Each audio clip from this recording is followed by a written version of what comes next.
Salut, c'est Nicolas pour PS Video Tutorials. Je suis content de vous retrouver. Alors aujourd'hui, je vais vous faire un tuto sur comment changer la couleur des cheveux d'une personne qui a les cheveux noirs. Je précise parce que j'ai déjà fait en fait un sujet là-dessus. Voilà, ça s'appelait Comment changer la couleur des cheveux.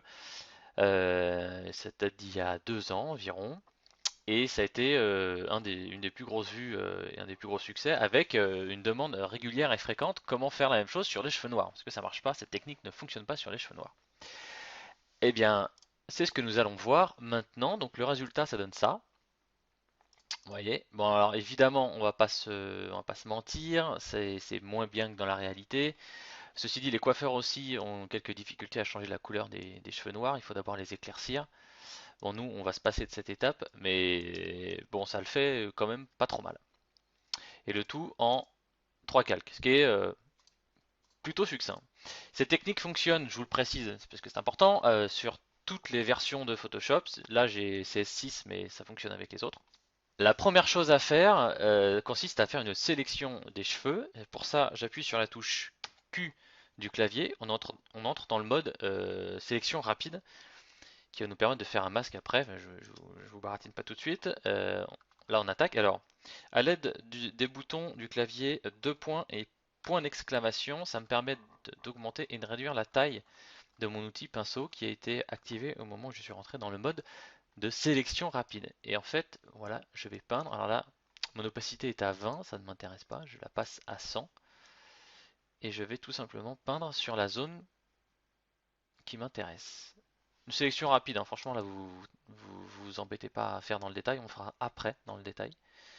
Alors, hop là, vous voyez, tac, tac, tac, tac. Voilà, on passe bien sur les cheveux. Voilà, voilà, voilà, voilà, voilà. Hop. Bon, c'est pas trop mal. Il en manque un peu là. Voilà, alors, quand la sélection est terminée, on appuie à nouveau sur la touche Q du clavier. Voilà, et on se retrouve avec une sélection, d'où le terme sélection rapide. C'était rapide à faire, voilà, c'est une sélection rapide. Euh, Ensuite, je clique sur ce petit bouton là, et je vais éclaircir légèrement les cheveux. Donc je crée un calque de courbe, et que je tire légèrement. Alors là, il ne se passe rien sur les cheveux, parce qu'à vrai dire, la sélection que nous avions s'est transformée en masque, mais le masque, on doit l'inverser, CTRL I ou pomme I, et voilà, là, il n'y a que les cheveux qui sont éclaircis. On va pas affiner tout de suite la sélection parce que là, on n'y voit rien. Donc, je crée ensuite un nouveau calque en appuyant sur ce bouton là, et je vais le remplir de la couleur que je veux. Donc voilà, je vais mettre du rose, parce que ça me fait plaisir. Hop. Ensuite, tout va bien, pas de panique. Ensuite, j'appuie sur la touche Alt du clavier. Ensuite, je clique sur le masque qui se situe ici et je le dépose. Ça va me permettre de copier le masque.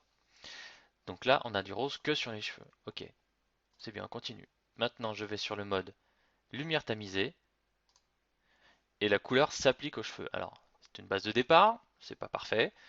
On va affiner ça maintenant, notamment en travaillant sur les contours du masque. Alors, un masque, c'est constitué de deux couleurs. Si j'appuie sur la touche Alt du clavier et que je clique sur le masque, vous voyez qu'il s'affiche.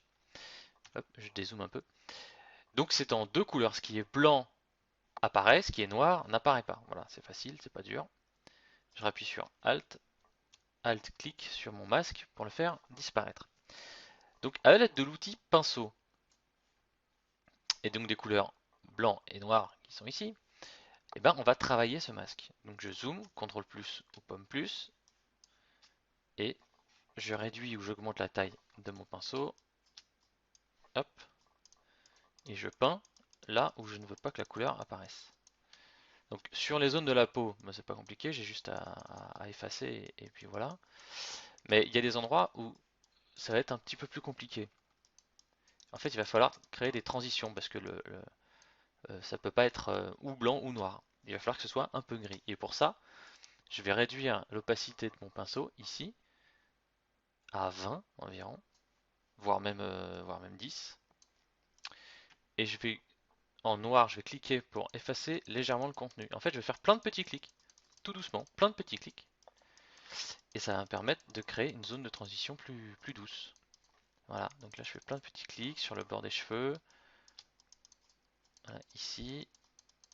Alors une chose amusante, c'est que vous devrez affiner le masque en fonction de la couleur choisie.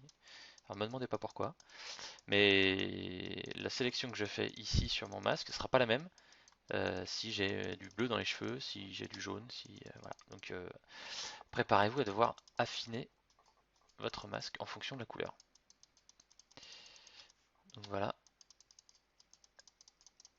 hop, plein de petits clics. Bon là je le fais vite, mais chez vous, essayez de faire ça un petit peu plus consciencieusement que moi. Voilà.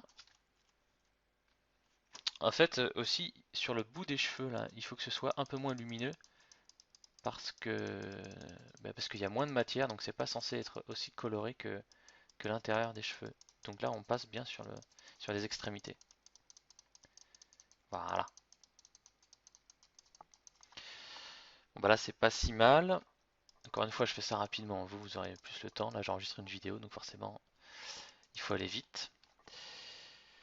Ok, donc on a maintenant une base avec une couleur qui fait un petit peu factice quand même. On a éclairci les cheveux. On va baisser un petit peu l'intensité de ce calque. Voilà, pour obtenir une couleur un poil plus réaliste. Et maintenant, dernière étape, je retourne ici hop là, dans mes calques de réglage et je vais sur teinte et saturation. Comme tout à l'heure, j'appuie sur la touche Alt du clavier, je clique sur mon masque et je le dirige sur le calque supérieur. Comme ça, je l'ai copié le masque. Je clique ici et en fait, je vais pouvoir maintenant modifier la couleur avec plus de précision, l'intensité de la luminosité. Bon, on va plutôt laisser ça à 0. La saturation et voilà, et la couleur qui va permettre donc d'avoir un rendu plus ou moins réaliste. Là, on est sur des couleurs qui sont relativement réalistes. Là, on est sur des couleurs qui sont plutôt perruques. Voilà, ça c'est très perruque. Voilà. Donc maintenant, à vous de choisir le résultat que vous voulez obtenir. Voilà, bah là, on a une espèce de marron châtain clair, pas tout à fait franc. On peut peut-être travailler encore avec la saturation. Enfin bref, donc je vous laisse choisir. Donc vous voyez, en 3 calques, on a réussi à changer une couleur de cheveux qui était noire au départ. J'appuie sur la touche Alt du clavier et sur le petit œil là pour tout masquer. Et le rendu est plutôt pas mal. Voilà, je vous laisse essayer vous-même sur vos propres photos. Et n'hésitez pas à commenter si vous avez des questions ou si vous avez aimé cette vidéo.